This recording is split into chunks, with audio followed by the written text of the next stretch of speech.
नमस्कार प्रिय दर्शकों, हमारे चैनल रोमांचक हिंदी स्टोरी में आपका हार्दिक स्वागत है। दोस्तों, ये कहानी है एक अधर्मी राजा की जो राज्य में बहुबेटियों पर रखता था गलत नजर। बहुत समय पहले की बात है। अमृता नगरी नामक एक राज्य था जो देखने में बहुत समृद्ध था, लेकिन उसके राजा की नीयत काली थी। राजा वीरेश अपने अहंकार, लालच और वासना के लिए कुख्यात था। वह न्याय और धर्म का दिखावा करता, लेकिन अपने महल में निर्दोष बहुबेटियों को बुलाकर उनका शोषण करता। राज्य की प्रजा डरी हुई थी, लेकिन कोई भी उसके खिलाफ आवाज उठाने की हिम्मत नहीं करता था।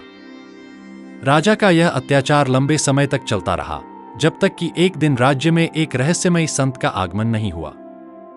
वे योगी विद्यानंद के नाम से प्रसिद्ध थे। वे अपनी दिव्य दृष्टि से सब कुछ जान गए। एक दिन वे राजा के दरबार में पहुंचे और बोले, हे राजन, तुम्हारे राज्य में चारों ओर भय और दुख का साम्राज्य है। तुम्हारे पाप का घड़ा अब भर चुका है। तुम समझते हो कि तुम्हें कोई सजा नहीं मिलेगी, लेकिन समय बहुत बलवान होता है। राजा वीरेश को संत की बातें सुनकर क्रोध आ गया। उसने संत को अपमानित कर अपने सैनिकों को उन्हें कारागार में डालने का आदेश दिया। लेकिन योगी विद्यानंद मुस्कुराए और बोले, जिस प्रकार एक बीज धरती में दबकर भी एक दिन विशाल वटवृक्ष बनता है, उसी प्रकार सत्य को कितनी भी गहराइयों में दफना दो, वह एक दिन सामने आ ही जाता है। तुम्हारे कर्मों का परिणाम तुम्हें शीघ्र ही मिलेगा। राजा ने उनकी बातों को अनसुना कर दिया और अपने कुकर्मों में लिप्त रहा। लेकिन कुछ ही दिनों में अजीब घटनाएं घटने लगीं। राजा को अंधेरी रातों में महल में अजीब सी आवाजें सुनाई देने लगीं।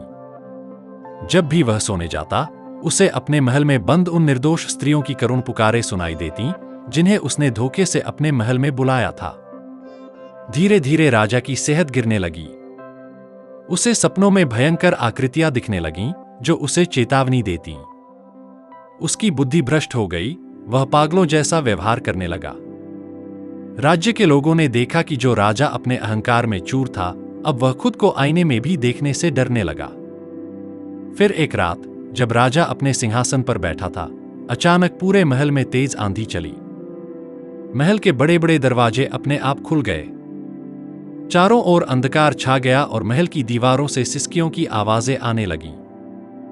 राजा चीख उठा, मुझे छोड़ दो, मुझे क्षमा कर दो, लेकिन उसकी चीखें किसी ने नहीं सुनी।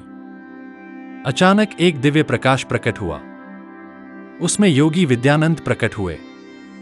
उनके साथ वे सभी आत्माएं थीं जिन्हें राजा ने प्रताड़ित किया था। वे सभी राजा की ओर बढ़ने लगीं।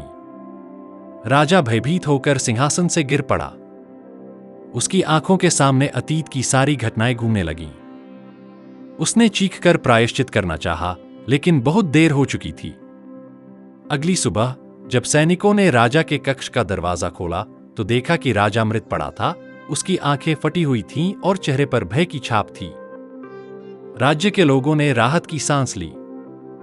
योगी विद्यानंद ने कहा, अधर्म और पाप की उम्र अधिक नहीं होती। वह चाहे कितना भी शक्तिशाली क्यों न हो, उसका अंत निश्चित है। यह संसार कर्मों का हिसाब जरूर करता है। जो दूसरों को पीड़ा देता है, अंत में उसे स्वयं उसकी पीड़ा झेलनी ही पड़ती है। इस घटना के बाद अमृता नगरी में न्याय और धर्म की स्थापना हुई।